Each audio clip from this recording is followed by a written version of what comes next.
Bonjour, bonsoir, bienvenue.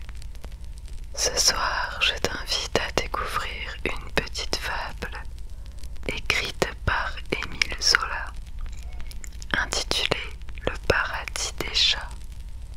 C'est un conte délicat, plein d'images et de sensations, raconté à travers les yeux d'un chat curieux, tiraillé entre le confort de son foyer et l'appel de la liberté.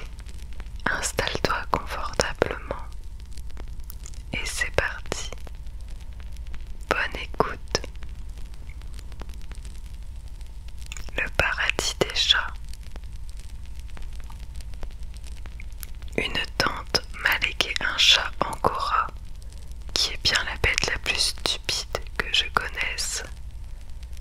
Voici ce que mon chat m'a conté un soir d'hiver devant les cendres chaudes. J'avais alors 2 ans et j'étais bien le chat le plus gras et le plus naïf qu'on pût voir.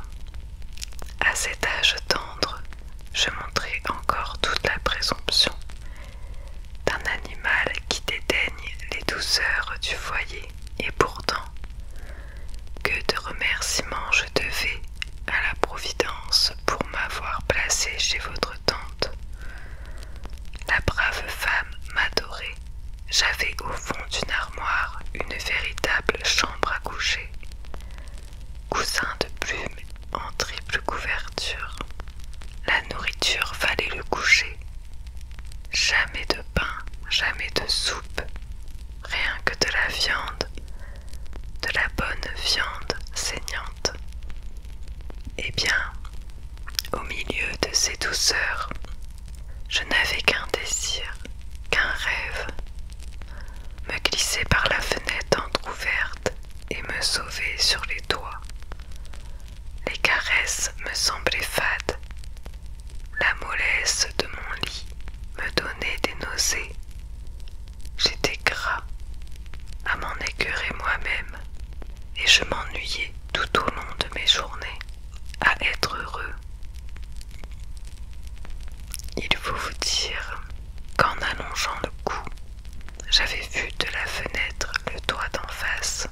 4 chats ce jour-là s'y battaient, le poil hérissé, la queue haute, se roulant sur les ardoises bleues, au grand soleil, avec des jurements de joie. Jamais je n'avais contemplé un spectacle si extraordinaire. Dès lors, mes croyances furent fixées. Le véritable bonheur était sur ce toit, derrière cette fenêtre qu'on fermait si soigneusement. Je me donnais pour preuve qu'on fermait ainsi les portes des armoires, derrière lesquelles on cachait la viande. J'arrêtai le projet de m'enfuir. Il devait y avoir dans la vie autre chose que de la chair saignante. C'était là, l'inconnu, l'idéal. Un jour, on oublia de pousser la fenêtre de la cuisine. Je sautai sur un petit toit qui se trouvait au-dessous. Que les toits étaient beaux, de larges gouttières les bordaient, exhalant des senteurs délicieuses. Je suivis voluptueusement ces gouttières où mes pattes enfoncées dans une bouffine qui avait une tiédeur et une douceur infinies. Il me semblait que je marchais sur du velours et il faisait une bonne chaleur au soleil, une chaleur qui fondait ma graisse. Je ne vous cacherai pas que je tremblais de tous mes membres et il y avait de l'épouvante dans ma joie. Je me souviens surtout d'une terrible émotion qui faillit me faire culbuter sur les pavés. 3 chats qui roulèrent du faîte d'une maison vinrent à moi en miaulant affreusement. Et comme je défaillais, ils me traitèrent de grosse bête. Ils me dirent qu'ils miaulaient pour rire. Je me mis à miauler avec eux. C'était charmant.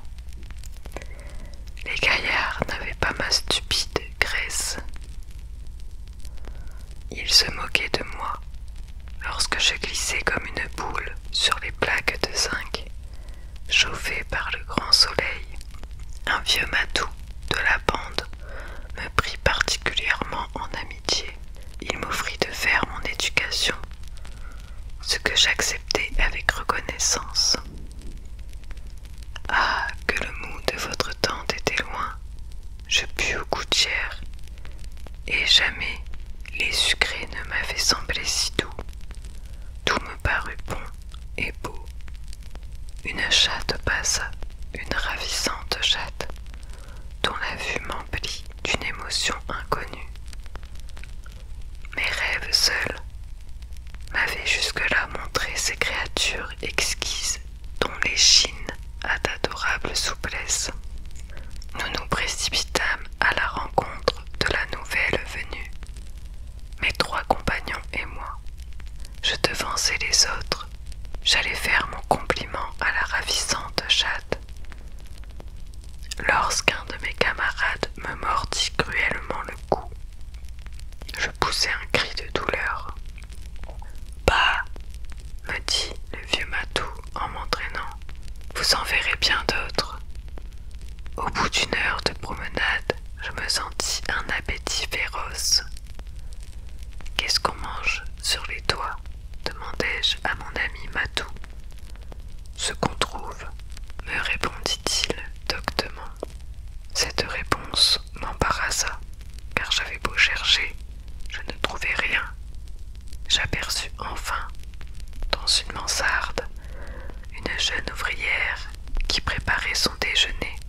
Sur la table, au-dessus de la fenêtre, s'étalait une belle côtelette d'un rouge appétissant. Voilà mon affaire, pensai-je, en toute naïveté. Et je sautai sur la table où je pris la côtelette. Mais l'ouvrière, m'ayant aperçu, m'asséna sur l'échine un terrible coup de balai. Je lâchai la viande. Je m'enfuis en jetant un juron effroyable. « Vous sortez donc de votre village, me dit le matou. La viande qui est sur la table est faite pour être désirée de loin. C'est dans les gouttières qu'il faut chercher. » Jamais je ne pus comprendre que la viande des cuisines n'appartint pas au chat. Mon ventre commençait à se fâcher sérieusement. Le matou acheva de me désespérer en me disant qu'il fallait attendre la nuit. Alors nous descendrions dans la rue, nous fouillerons un tas d'ordures. Attendre la nuit. Il disait cela tranquillement, en philosophe endurci. Moi, je me sentais défaillir à la seule pensée de ce jeûne prolongé. La nuit vint lentement, une nuit de brouillard qui me glaça. La pluie tomba bientôt, mince, pénétrante, fouettée par des souffles brusques de vent. Nous descendîmes par la baie vitrée d'un escalier. Que la rue me parut laide. Ce n'était plus cette bonne chaleur, ce large soleil, ces toits blancs de lumière où l'on se vautrait si délicieusement. Mes pattes glissaient sur le pavé gras. Je me souvins avec amertume de ma triple couverture et de mon coussin de plumes. À peine étions-nous dans la rue que mon ami Matou se mit à trembler. Il se fit petit, et fila sournoisement le long des maisons, en me disant de le suivre au plus vite. Dès qu'il rencontra une porte cochère, il s'y réfugia à la hâte, en laissant échapper un ronronnement de satisfaction. Comme je l'interrogeais sur cette fuite, « Avez-vous vu cet homme qui avait une hotte et un crochet ?» me demanda-t-il. « Oui. » Eh bien, s'il nous avait aperçus, il nous aurait assommés et mangés à la broche. « Manger à la broche !» m'écriai-je. « Mais la rue n'est donc pas à nous. On ne mange pas.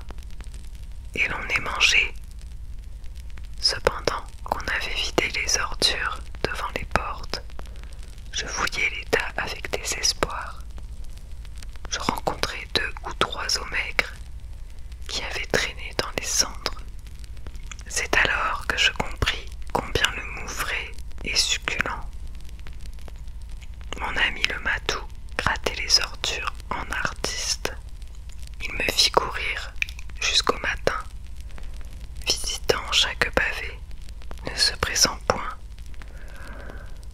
Pendant près de 10 heures, je reçus la pluie. Je grelottais de tous mes membres. Maudite rue, maudite liberté. Et comme je regrettais ma prison au jour, le matou, voyant que je chancelais, « Vous en avez assez ?» me demanda-t-il d'un air étrange. « Oh oui, répondis-je. Vous voulez rentrer chez vous ?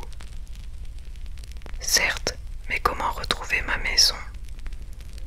Venez, ce matin, en vous voyant sortir, j'ai compris qu'un chat gras comme vous n'était pas fait pour les joies âpres de la liberté. Je connais votre demeure, je vais vous mettre à votre porte. » Il disait cela simplement, ce digne matou. Lorsque nous fûmes arrivés, « Adieu, me dit-il, sans témoigner la moindre émotion. « Non, m'écriai-je, nous ne nous quitterons pas ainsi. Vous allez venir avec moi, nous partagerons même le même lit et la même viande. Ma maîtresse est une brave femme. » Il ne me laissa pas achever. « Taisez-vous, dit-il brusquement. Vous êtes un sot. Je mourrai dans votre tiédeur molle. Votre vie plantureuse est bonne pour les chats bâtards. Les chats libres n'achèteront jamais au prix d'une prison votre mou et votre coussin de plumes. Adieu. » Et il remonta sur les toits. Je vis sa grande silhouette maigre frissonner d'aise aux caresses du soleil levant. Quand je rentrai, votre tante prit le martinet et m'administra une correction que je reçus avec une joie profonde. Je goûtai largement la volupté d'avoir chaud et d'être battu. Pendant qu'elle me frappait, je songeais avec délice à la viande qu'elle allait me donner ensuite. Voyez-vous, a conclu mon chat, en s'allongeant devant la braise, le véritable bonheur, le paradis, mon cher maître, c'est d'être enfermé et battu dans une pièce où il y a de la viande. Je parle pour les chats. Et voilà, notre petit chat est rentré, un peu plus sage, un peu plus prudent. Derrière cette aventure simple, il y a peut-être une question plus grande. Vaut-il mieux une liberté risquée ou une sécurité tranquille ? Je te laisse méditer là-dessus. Et j'espère que cette lecture t'a apaisé ou fait rêver un instant. Et je te dis à bientôt.